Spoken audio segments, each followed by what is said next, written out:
I want it. I want it. It's perfect. My honey. LOL. I figured you would like it.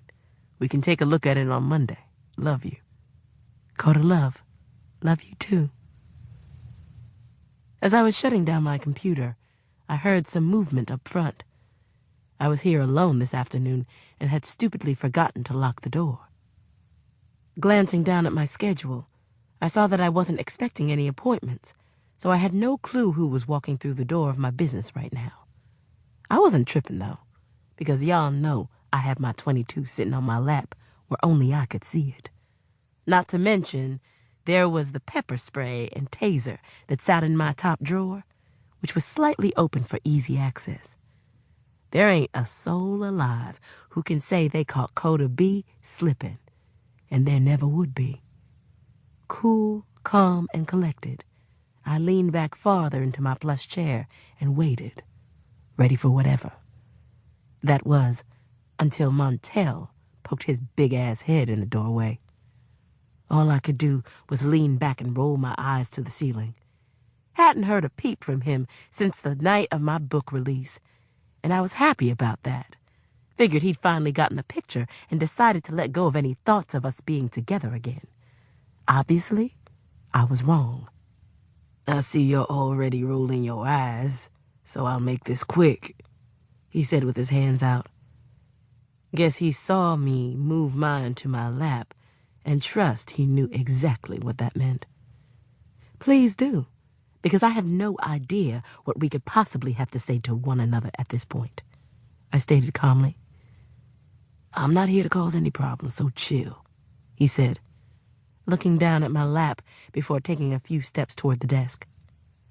Talk, Montel. If I ain't home soon, my nigga gonna be up here, and neither you nor I want those problems, I said, being petty. Whatever, man.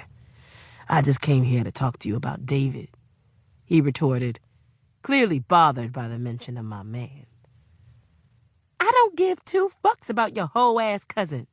If that's what you're here for, you can leave now. Anything to do with that cokehead nigga, I don't want to hear or have anything to do with. Even if it got something to do with you and your cousin, he snapped. Bree don't fuck with David no more. And I ain't never cared for the nigga, so no, I still don't give a fuck. I clapped back. I don't mean it like that, Coda, damn. I'm saying the nigga been tripping lately, talking about doing you and your cousin harm. I went by his spot after that book release shit, and the nigga was still heated about Breelyn being there with that nigga and mad because they whooped his ass. For some reason, he thinks the only reason that Breelyn won't take him back is because of you.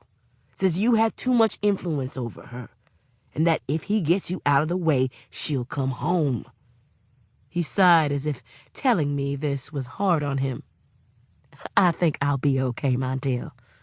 But I do appreciate you coming to tell me this. I know how close you are with Dave. I sympathized. Look, Coda, I know you can take care of yourself, but this nigga ain't been right in his mind for a minute. I know you keep your protection on you at all times, but it's deeper than that at this point. Shauna left his ass, and before she skipped town with Davy, she stopped by my mom's and told me all the shit that's been going on over there. Nigga got off the coke, but now he's popping pills and is a full-fledged alcoholic.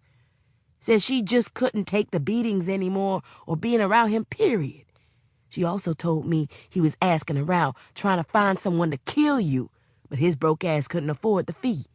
Now he's talking about setting houses on fire and cutting brake lines on your cars.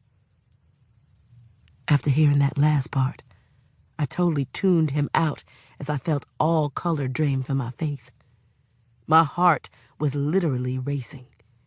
I picked up my cell, dialing my man's phone. The phone rang until his voicemail picked up.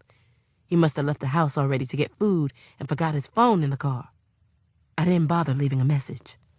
Next, I dialed Breelyn and got no answer. This bad feeling suddenly came over me, and I just knew something was wrong. I was up out of my seat, grabbing my belongings, preparing to go see about my cousin. She was probably fine, and the dread I was feeling was due